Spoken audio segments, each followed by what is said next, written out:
What is up, guys, and welcome to today's video. It's your boy Wizard King N, and today I got a pretty heated matchup for you guys. So we're going to be discussing Mereoleona versus Endeavor. Alright, so Mereoleona and Endeavor are currently two of the hardest hitting fire users in shonen anime, and we're basically going to be analyzing who would win in a death match between these two fire wielding powerhouses. We're going to be analyzing and discussing this based on the abilities that they've shown so far and the feats that they have accomplished in their respective animes.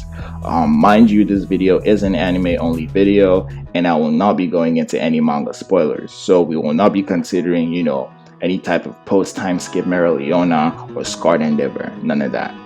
Also, we'll be comparing their strengths relative to each other, based on how they scale in their individual universes. So we won't be making any type of, scaling adjustments to analyze them blow for blow. Alright, so getting into it, both fighters have pretty similar styles of fighting, which is pretty common amongst most fire users in anime. I like to call it the charge and fire style because it usually involves a lot of, fire infused physical attacks with a lot of brute force and physical strength, and they throw in some technique here and there. Another example of a fire user that fights this way would be Natsu from Fairy Tail. Alright, so getting that out of the way, and that being said, in this fight, Mereoleona would definitely have the upper hand in terms of pure physical strength and speed. I'm not trying to say that Endeavor is weak, I see people downplaying Endeavor's physical strength all the time due to the way his fight with the Nomu played out and how badly he got injured. But if you recall, Endeavor's initial intent was to capture the high-end Nomu alive, so it's safe to assume that he wasn't going all out from the beginning of the fight, and he was kind of caught off guard by the high-end Nomu. This caused him to switch up his fighting strategy to a more assault-based fighting style, and as he showed, Endeavor's attack power is definitely no joke. He could emit enough firepower from his fingers to destroy the top portion of a building, and his plus ultra prominence burn, which at this point is safe to assume is his most powerful attack, has enough firepower to destroy a number of city blocks, as he had to take the high-end Nomu into the sky to limit the damage to the lives and property on the ground. I don't think he'd be able to spam this technique continuously in the fight, obviously, because, quirks in the My Hero Academia verse tend to have physical limits, even though the user isn't directly affected by the emission portion of their quirk. Okay, for example, breaking down what I just said, Endeavor himself, he said he was starting to overheat during his fight against the high-end Nomu, but he isn't directly affected by his own fire. For example, when Bakugo overuses his explosion quirk, his arms start to ache, right? Kind of the backlash of his consistent explosions. Even when he uses really large scale explosions, they have effects on his his hands. And another example of this would be Aoyama. When Aoyama starts to shoot his naval laser, he can't sustain it for more than a certain amount of time, otherwise his stomach goes haywire. And the same thing with Todoroki, even Endeavor's son. He starts to experience extreme cold when he uses his eyesight too much. In fact, this physical limit is the original reason why Endeavor was the way that he was towards his family in the beginning, and why he kind of really cherishes Shoto as much as he does. Because he was so frustrated that he'd never be able to overcome this, physical weakness and limitation and be able to become like All Might, That's why he sees Shoto as his prized and perfect child that will be able to surpass All Might, because Shoto now will be able to, when he masters his quirk, transcend that physical limitation of overheating.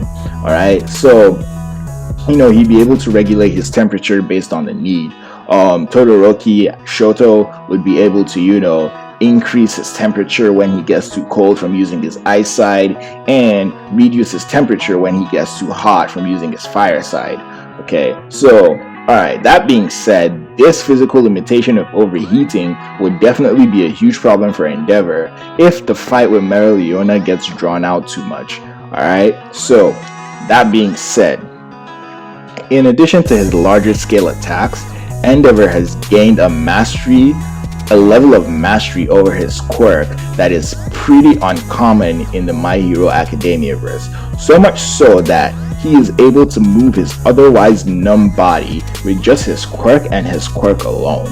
He's also able to use the heat he produces from his legs to melt walls and run on them. So like he did that during the Hosu incident. He also can make these, flame javelins that are pretty powerful, and he can throw them.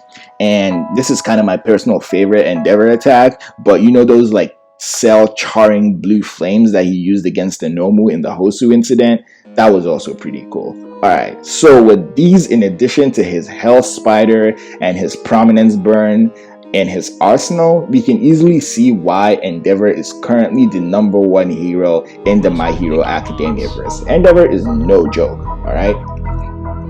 Alright, so all that being said, Endeavor is still no match for Mereoleona's speed, right? Because using Mana Zone, Mereoleona can not only amplify her speed, but she can also launch herself off of thin air to change directions mid-air. This will drastically increase her mobility, and all of this combined with her ridiculous physical strength and the ability to punch out almost any attack, it's almost criminally overpowered. I don't know what Tabata was thinking, when he wrote this character.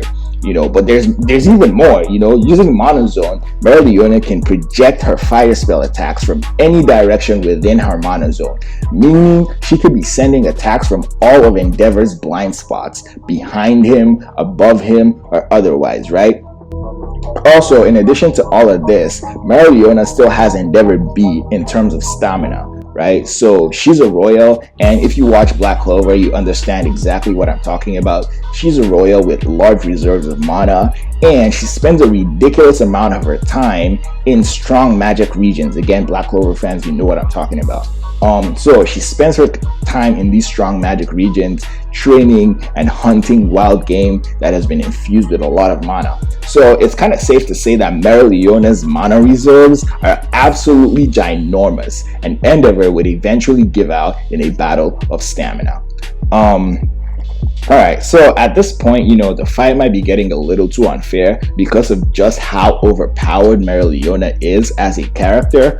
But, if push comes to shove and Endeavor has backed Mereoleona into a corner and she has her back against the wall, she still has her Kalido's Brachion Purgatory spell. Now, this is basically her own version of the Plus Ultra Prominence Burn, and she used this attack in her fight against the 5 elves, the 5 reincarnated elves. Black Clover fans, you know what I'm talking about. Alright, so, that being said, right? Oh, I forgot to mention that, her Kalido's Brachion Purgatory spell is also blue, right? Which, it's kind of been shown and stated in like anime that blue flames are definitely hotter than, red flames, right? So, that being said, okay, moving on. Alright, so it's pretty obvious that, Mereoleona would definitely win in a fight between these two. Endeavor's Prominence Burn is the only thing that might really give, Mereoleona a bit of trouble. But since we're assuming that they're both going to be fighting in character, Endeavor might not even get the chance to use it, right? Because, Mereoleona, like the way she fights, she doesn't even give her opponents like time to talk. If you watch her fight against Raya, like she wasn't even letting him talk. She was just blitzing him from all his blind spots.